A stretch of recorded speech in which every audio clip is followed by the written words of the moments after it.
Hello, hello, hello. How's everybody doing? Oh, so I know it's been a while since I've been on. Everything's been happening, busy, busy, busy. So, happy Halloween, All Hallows Eve, All Saints Day, All Souls Day. Um, so, how's everyone been doing? I hope everyone's doing well. I have been really busy lately. I have a good friend that is, excuse me, very, very curious, and it has gotten me into a lot of classes, so it's really fun. I'm enjoying it. Still finishing the last part of the yogic meditation school that I've been in, and I'm going to be graduating with that end of this year. So I'll have my 300-hour yoga and meditation teacher. I'm also almost complete with a cultivating emotional balance course, which after I finish it, I'll be going in to get the certification to teach it. CTT, it's the compassionate intelligence with the wing of wisdom and compassion, through a gentleman that's translator, Kempwood Dr, PhD, that works with the Dalai Lama. So it's like all of this is through kind of Tibetan Buddhism. I'm also doing other mindfulness courses, so I've been doing a lot. I mean, there's still another yoga class I'm taking. So it's like, it seems like, also through the Jen Miana in the London Center, I've been taking a course. It's the 3-year course. So really in depth. It's Buddhist philosophy and psychology. Interesting. So I've been really kind of like pulling all this information, challenging my brain, and deepening my own personal meditations and practice, and I absolutely love it. So I've been very, very busy with that. Also, time for my family. I mean, let's see. My granddaughter is about to be 10 months. It's just amazing. I mean, it just, when you get the things on Facebook, your memories of the time, it just seems like, last weekend, a year ago, we had her baby shower. And, she's so adorable. I went up there. My daughter is having, first time mommy things. Your baby goes through the sleep regression, and most of your family lives in a different part of town or a different area, city. It's hard. So I went up to kind of be grandma, or I go by Oma. So, miss that little grandbaby, I miss my daughter, but it's like, just that precious little tiny soul, just when they're so little, they are so precious. And she likes the Wiggles. They have a new version from the one they had 30 years ago, so she really likes the songs. Tell you what, if you order on Amazon, you have to be careful. I ordered, there's one that's named Emma, one of the characters. I ordered her a little Emma character, and it was just under 20 bucks. You think, okay, kind of cute. It's her first little thing. And it was that big.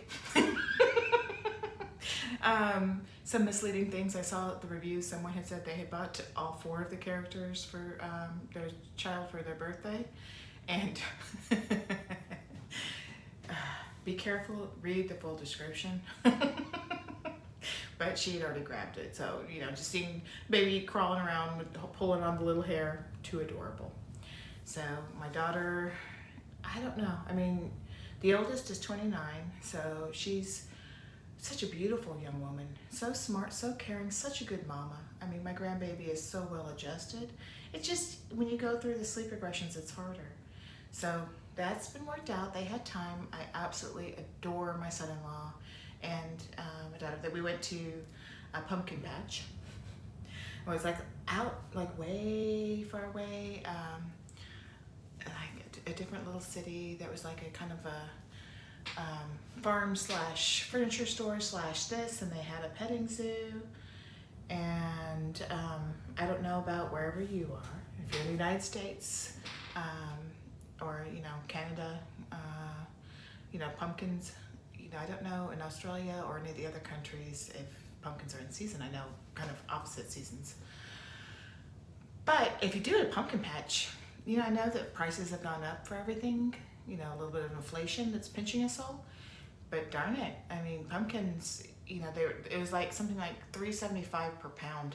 It's like, I use a metal reusable pumpkin, but they got pumpkins.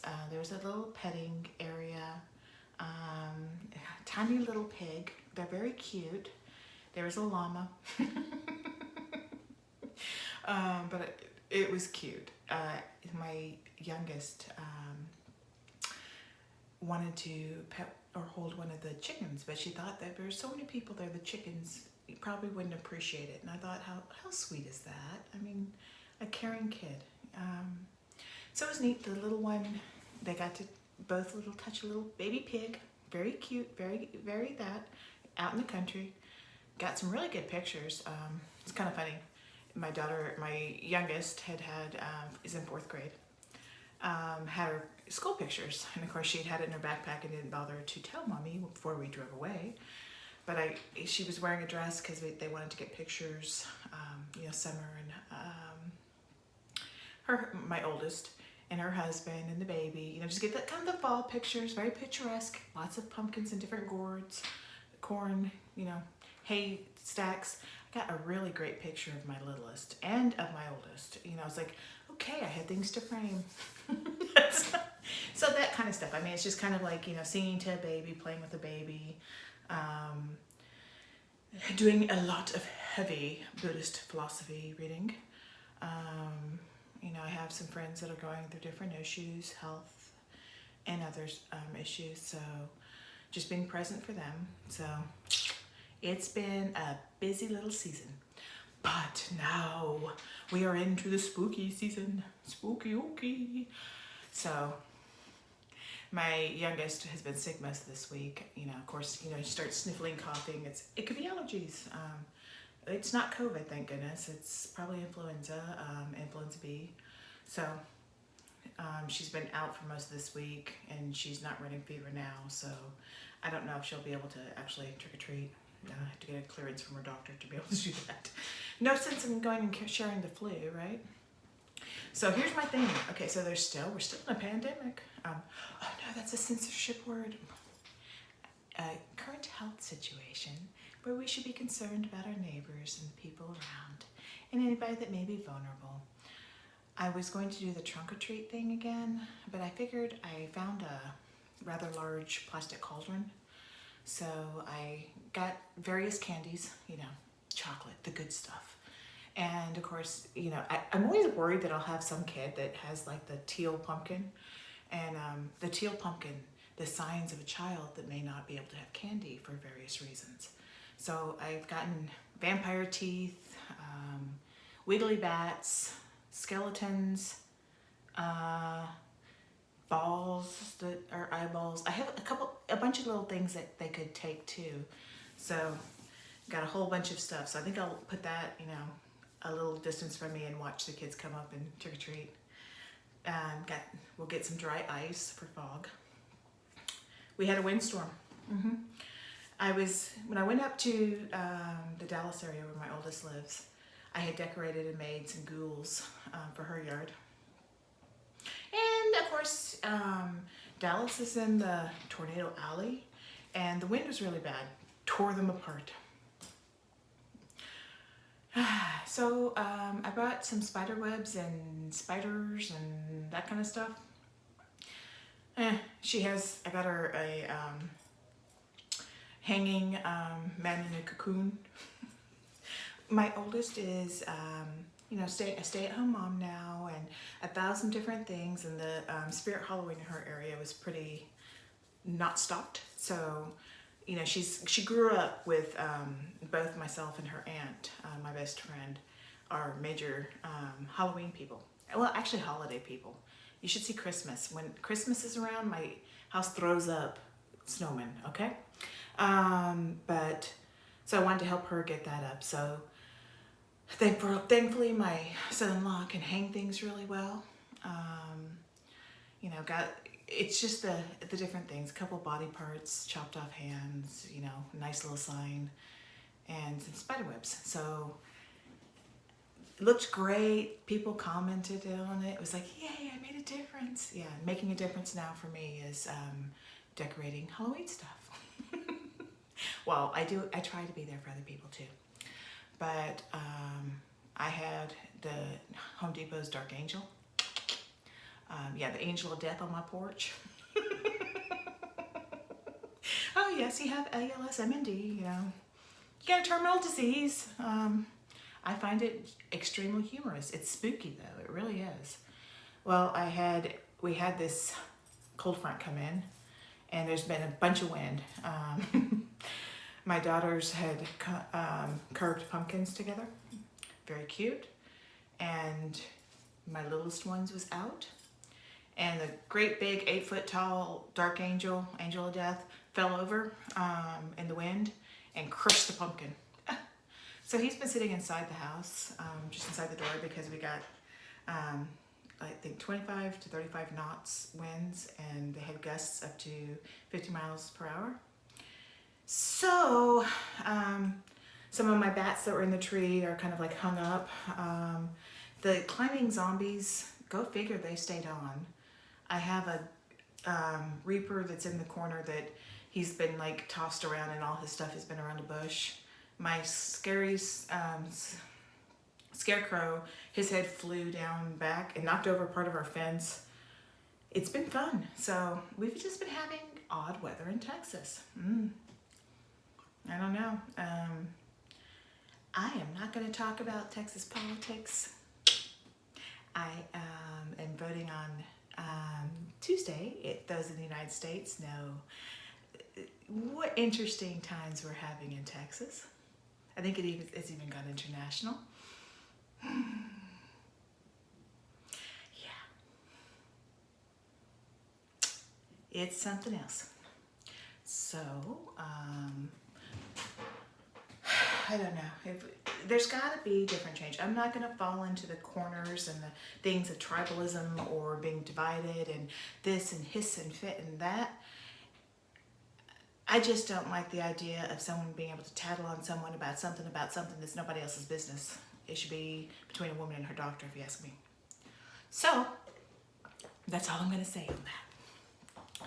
Oh yeah, it's just something else. I mean, I can't say, and I can tell you that not everybody in Texas is anything like our senators. Or the true Texas is a purple state. It's not red, it's not blue. It's a mix of all. It's just, the gerrymandering is a big problem. So I just hope that we can find peace and not get stuck in fighting with each other. Because if you're fighting, if you're just that, if you're dug into your tribe and your thing, you're fighting, okay, so people want you to do this. Some people are making money on it. What are they doing behind you when they're getting you to fight? I mean, Facebook or Meta, watching that news. Yeah. During the whole time of the previous election, like coming before it, I had someone trying to hack me. I'm not that interesting, I tell you. I really am not. But apparently, from some of the groups I'm in, you know, I'm one of those people. I've been a nurse. I'm a retired nurse. Yes, I have ALS, MND. I'm a slow progressor. But even that, like, I am involved in one of the groups with my genetic form of ALS. And other, like, little groups on Facebook, actually in real life, some survivor groups. And I had people trying to hack my email. I had people trying to hack my Facebook. And I'm thinking, I have nothing. You know, it's like, what do you want? So I'm actually listed as for some reason, a journalist on Facebook. Do I seem like a journalist to you? But it's just, the thing about Meta is like, okay, so they're doing the Oculus, the little virtual reality things.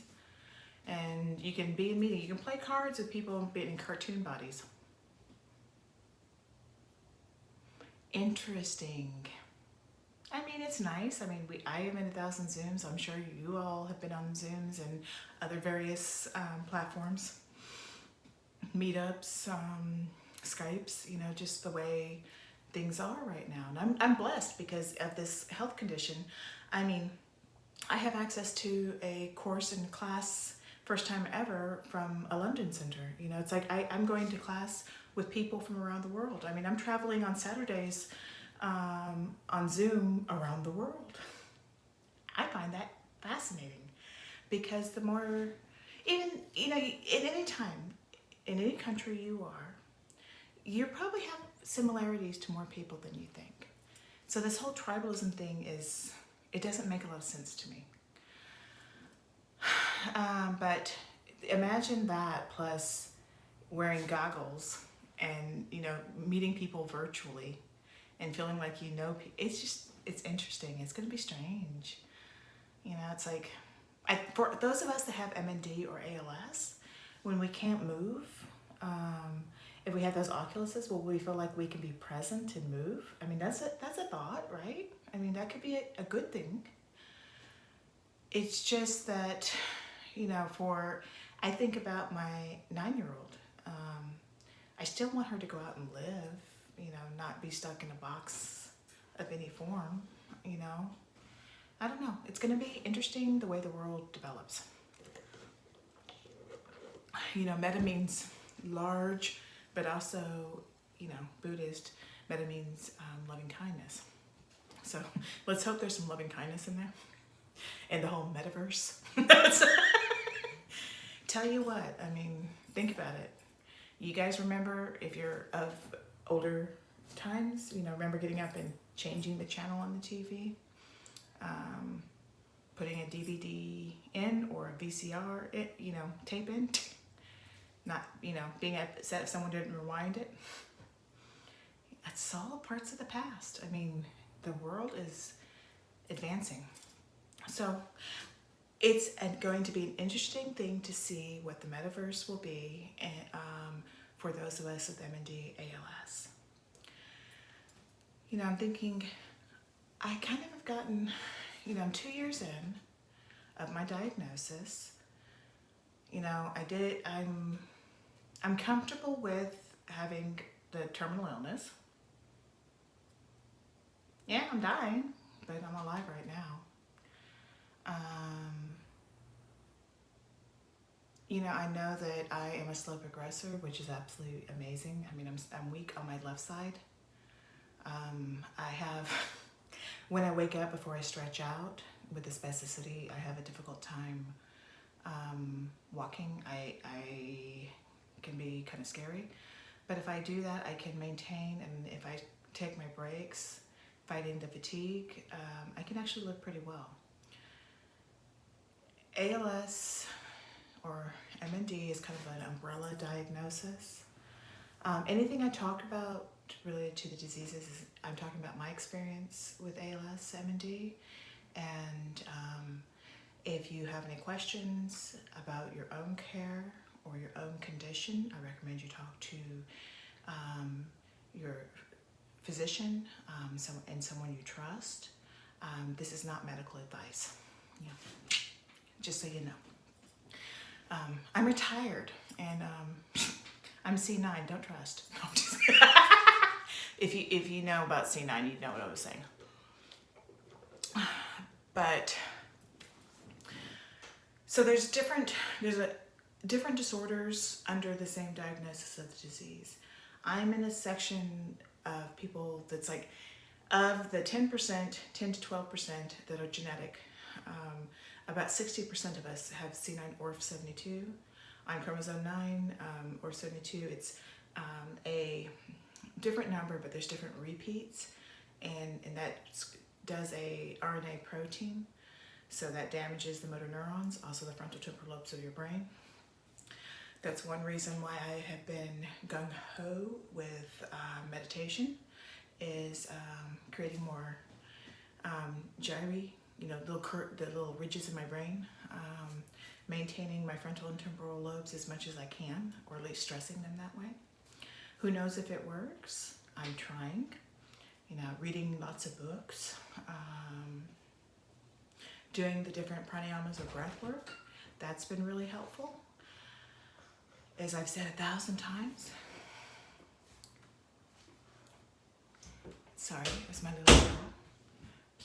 Not that I wouldn't mind people to see her, but she is under 18, and I think that her privacy should be respected. Yeah, I'm not going to be one of those people that pimp out their kids on YouTube. Not that if they want to share their family, that's perfect. No hate. I'm just one of those suspicious people, I guess. It's like, it's my kid. No. I know I'm bad, okay? So that's my form of the C9 is what I have. And it's a gift. I don't know how, but I'm kind of like in this holding pattern right now. It could change tomorrow. It could change tonight. I could be gone in a week. I don't know. I really thought that I had my expiration date 18 months, so what, 7 months ago? And I didn't. I outlived my different family members, so that's pretty amazing. I have an uncle that is now also going through ALS, and he's holding tight too. So who knows about it? I mean, you don't know. Though I think there's some people that have more rapid progression, and when you get diagnosed with this disease, it's horrific in some ways, because the true gravity of it is mind-boggling.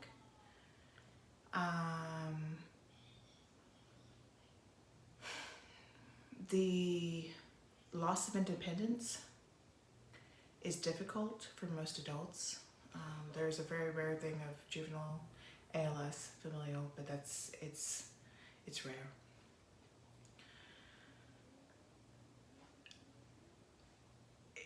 It's a huge adjustment. And you have to be okay with death. It's like, it's one thing that we all have. I mean, if you're alive, since you were born, you're closer to passing. I mean, even in, different times, look at the pandemic. There's so many people around the world that have passed or become disabled after it. How many children are without their parents now? Mind-boggling, right? Can bring on sadness and agony. And that's kind of something that you go through when you get diagnosed. And it's okay. I mean, you have to respect it and process it.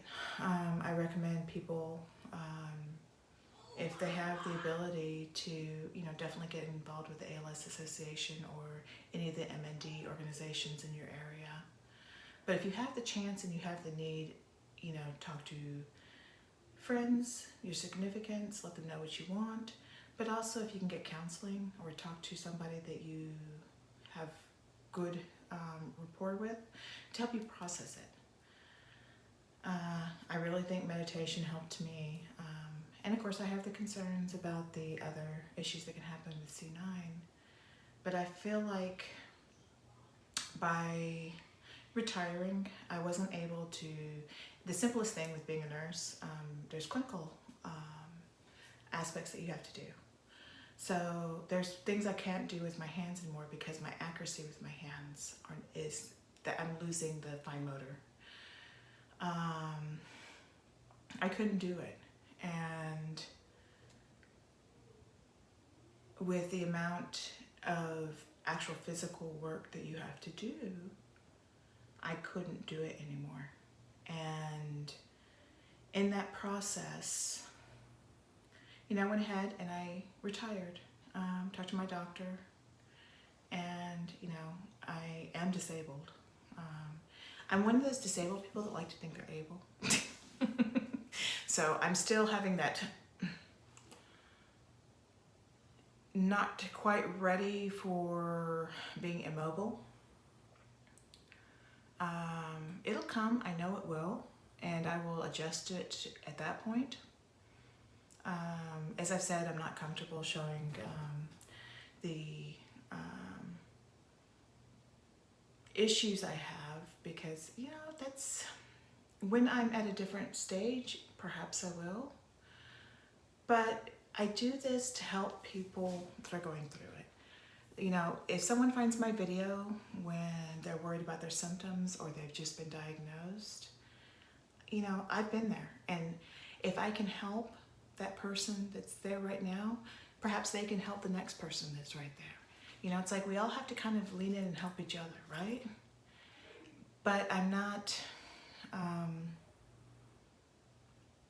I can't say that what my condition is exactly what another person's did, because ALS is individual for each person.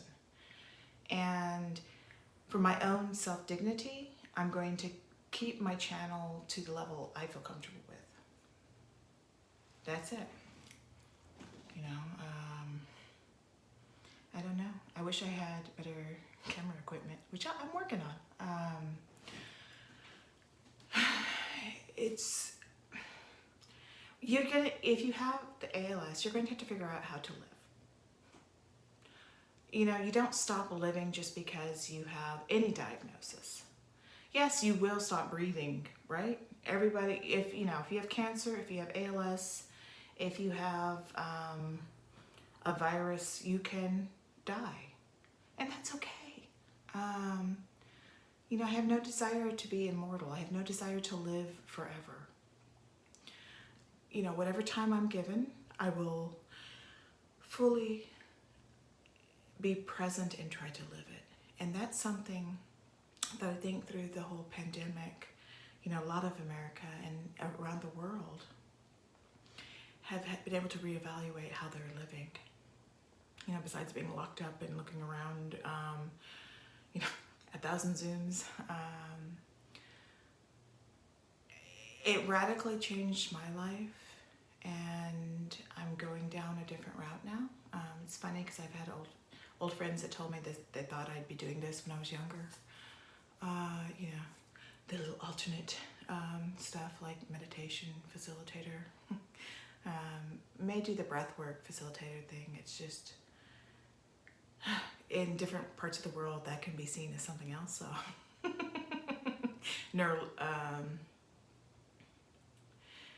a way of holotropic breath work. So it's a different way of breathing that you can access different brain states, brain chemicals go off. So it's just trying to figure out what I'm doing. I mean, I have my website for meditation being built. There's a whole story about that other group. I'm not sure. So, yeah. To be told later. But I'm trying to do that. It's like, you know, with my friend, trying to look at different things to do little workshops, which will be fun. Yeah, it's just like a whole different kind of thing. It's like, hey, I can do that all sitting down. You know, well, you know, I still do a little bit of yoga. I want to keep myself not from being the little stiff monster. I mean, you know, what spasticity does is it makes you really stiff. So you can't stretch. I mean, this is, back of my arm is a little stiff. Shoulders. So it's making sure that you know, keep your ligaments relaxed and stretched. So I do a little of that, but I can still do full lotus. Just trying to get out of it's a bit of a problem. I'm a goofball. So that's what's going on. I mean, I've just been going to school a lot, listening to people talk and being present, you know, holding space. So I've been having a lot of fun, though. It's, you know, it's hard when you see people you love going through hard issues, and that always, you know, is a process to go through. Throughout anything, everything shakes out. So even if you get diagnosed with ALS, things will shake out. Yeah, I mean, We will die, but you know, it will be okay at some point. And there's 100 things that you can worry about, 1,000 things you can get mad about. But the more you concentrate on disease and on fear, the more you see it. So something to think about, even if you don't have ALS. I mean, the more you concentrate on fear, anger, sadness, you're going to see more of that, because that's where you trained your focus on. So try to focus on things, you know, if you can, you know, just think about, we're getting to that point of the year too, Thanksgiving, you know, just gratitude. You know, I can think about, you know, that was gratitude, compassion. You know, as a hospice nurse, that was one of the pillars, working on compassion for me in my practice. It's different when you have to push it back on yourself to be self-compassionate. You know, we're, you know, not so used to taking care of everybody else and doing things for everybody else, and it's hard to turn that around to do self-care. But if you're dealing with a major illness, a different point in your life, definitely do the self-care, the self-compassion. You know, if you say something that makes, you know, hurt somebody's feelings, you know, definitely apologize, but also forgive yourself. You know, if you can't do things that you used to do, or you don't do something the way you exactly wanted it, have compassion for yourself. You know, it's something that will help grow. You know, having gratitude and self-compassion, being compassionate to others. You know, making sure that you give space to your partners. If you have MND, ALS, if you don't, you know, it's, you know, each relationship we have is a great gift. It can be troublesome at times, right? And when you have a major condition, the different roles can change, and that can be a whole change too. Just self-compassion, compassion for others. And you gotta laugh. I mean, you know, there's something funny in everything. You know, you just have to find that, you know, silver lining, and train yourself to see the beauty. Yep. And I know I say this all the time. I do. But it really has made a difference for me. You know, I feel like by radically saying, I don't know what to do, getting my legal paperwork all taken care of, that kind of like made me go, getting my care set up, that was quite the thing, but I'm in good hands now. So, you know, the ALS clinic has really been wonderful. And I'm kind of holding steady. I think that's with the way I changed my diet. Yes, you have to eat more when you have ALS. They recommend high calorie, high protein diet. And I'm diabetic, so I can't eat all of it. But I can do yoga. I got the okay to do that. So the balance issues, you know, my central balance is I have major problems with, so I can't do anything too long. And no, I will not be doing various positions, because I have hard floors. Not like my teeth. But just being able to do that, doing the self-indulgent, well, it's not really, it's self-care. Doing these different classes, you know, it's kind of fun challenging the mind. You know, you can't just give up. You know, I don't know how long I have. I could be gone the end of this year. I could be here in 10 years. I don't know. I mean, 10 years is a stretch, but, you know, I don't know.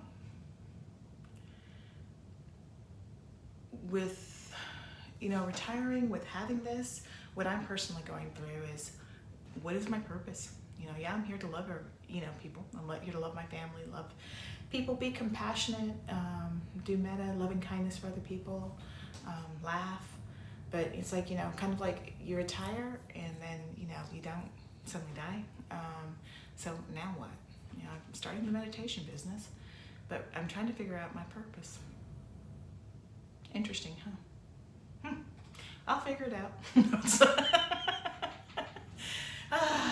So that's when you have to write your bio on different things. It's like, what do I want to put?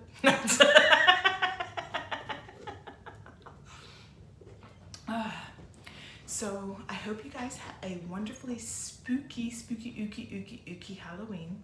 Or if you don't celebrate it, have a wonderful time to remember the ones that have gone. That's kind of what All Saints and All Souls Day are. Dia de Mortes, I can't say it right. Dia de Mortes? I can just hear like my great grandmother's going, ah! Hey, I'm still working on English. Yeah. But, you know, just in this time, remembering those that have passed, the people, relationships, you know, just giving them, sitting with that and remembering, you know, I mean, you know, I think that we can mourn parts of our lives that are gone, but, you know, if you can, remember the good things, the happiness. You know, there's happiness from drinking, yeah, my Dr. Pepper Zero. It's delicious. Yeah, having a nice, comfortable blanket at my back to actually, you know, helping my friend that's a widower, you know, with his, you know, loneliness. My other friend that's a widow, you know, another friend that's sick, another friend that's, there's a lot of stuff going on right now. You know, it's like, I guess that would be ephemeral versus hedonic joy. But there's different types of joy that you can have, you know, whether it is feeling that good cup of coffee, that cold soda, to a comfortable blanket, a comfortable place to sit, something beautiful to see, whether it's, you know, listening to good music, seeing a beautiful sunset, seeing beautiful clouds, the smell of the fall or the spring air. And there's lots of things that you can find, build that little bit of joy in each day. And, you know, take it with the sadness, take it with that, respect that, but, you know, try to work with yourself to where you're not just living in that sad spot. It's too easy to do now. You know, you can do it. If I did it, I know you can do it. All right. Well, that's what's going on. So waiting, it is the Friday before. Hopefully I can not have my tombstones and angel of death blowing down the street. Can't wait for the spooky time. And then going to bed on Tuesday. Hopefully that makes a change. All is good here. I hope you're doing good, and I hope you all have a wonderful night, morning, afternoon, whenever this finds you. So I'll be back next week, okay? All right, guys, take care. Bye.